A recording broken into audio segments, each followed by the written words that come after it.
I'm not sure what my doctor replacing my rabbi. Doctor replacing the rabbi. Morning. What type of prayer are you here for this morning? Morning prayer. Write down what I had to eat. Yes. If you can just have a seat over there and wait for about 15 minutes. Prayer group is happening back there. Yes, and they're not ready for you. Or my rabbi replacing my doctor. Be a bit odd. Say Adon Olam Asher Molach B'terem Kol Yitzurni. But there's an undeniable area in medicine where morals and Judaism enter the picture. One of the things that makes me most proud about my Jewish background is the fact that the Torah and the Talmud together have really addressed most of the issues that confront modern technology. It's mind-boggling how Judaism's oldest book holds clues to modern medical dilemmas that we have today. Its application is to me, to you, physicians, patients, to absolutely everyone.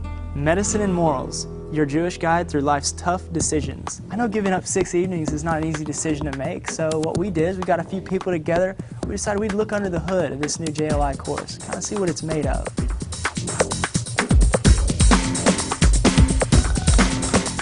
There is a rabbi in England, Rabbi Pink, who has a personal passion for the subject of medical ethics.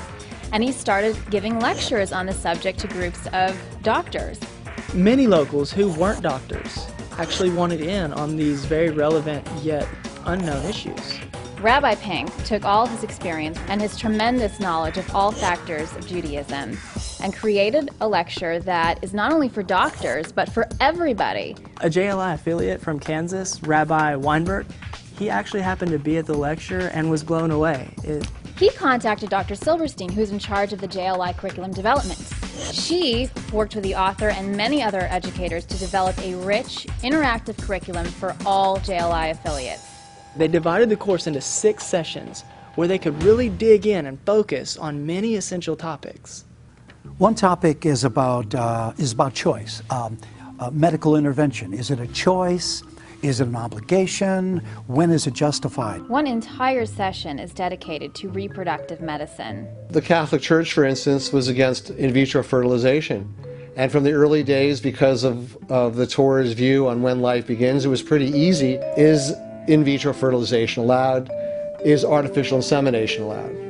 Is insemination with a donor sperm allowed? Is the use of donor eggs allowed? One of the questions facing the rabbinical community is the fact that we can now help couples accurately choose the gender of their babies. There's another session that goes into confidentiality. You would be absolutely astounded at how many times personal medical information can actually save a life. People want to know, Rabbi, I have this incurable disease. Should I tell the one I'm dating about it? What are the deciding factors for parents, for physicians? The session goes right into that. In all of the pilot sessions of this course, there were many questions about Judaism's view on mental illness. So there is an entire session dedicated to this very delicate subject. How do we balance the notion of protecting the interests of someone who cannot act as an advocate on their own behalf and allowing them inclusion into mainstream life to as much of a degree as possible? There is a session that deals with organ donation. And am I allowed to donate an organ? Am I obligated to save a life? Another session covers the amazing world of experimentation. Where are the boundaries? I mean, what does Judaism say about us participating in drug trials? Am I allowed to use my body as a testing site? Am I allowed to allow my children? Where do we draw the line with many issues like stem cell research?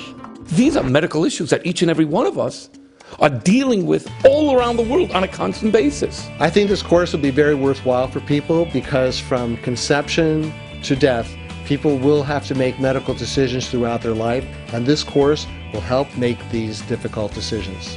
These things are important. They're important to us. They're going to be very important to our children, to our little ones, our grandchildren. The exciting thing about the JLI course is that it will give people the framework by which they can understand how rabbis make these decisions. No one course can give a person a Jewish answer for their particular need, but at least people will know what the issues are that rabbis contend with when helping them make their decisions. I've studied this course. I can't wait to teach it. I'm like a bull in a bullpen. I'm like a boxer ready to go out and box. I can't wait to stand up and bring this to all of my students. What better way for them to come for 6 weeks? I know that sounds like a lot. 6 weeks of vitamins to the brain, exhilarating topics, stuff that will change your entire world and your outlook on Judaism. Medicine and morals is probably the most extensive collaboration between the medical and the rabbinical communities. And you do not have to travel all the way to England to experience it. It's all right here. It's right in your backyard. People come to a course, they're not just looking for a new idea. What they're really looking for is something that will really make their life different, something that will move them, something that will change them, something that will talk to their gut. I don't know how JLI does it, but every single course, my people walk out and they say, wow, you were talking to me. You know, I don't think anybody's going to want to miss this. It's an amazing course. This course is a must. You can't TiVo these 6 lessons. You have to be there.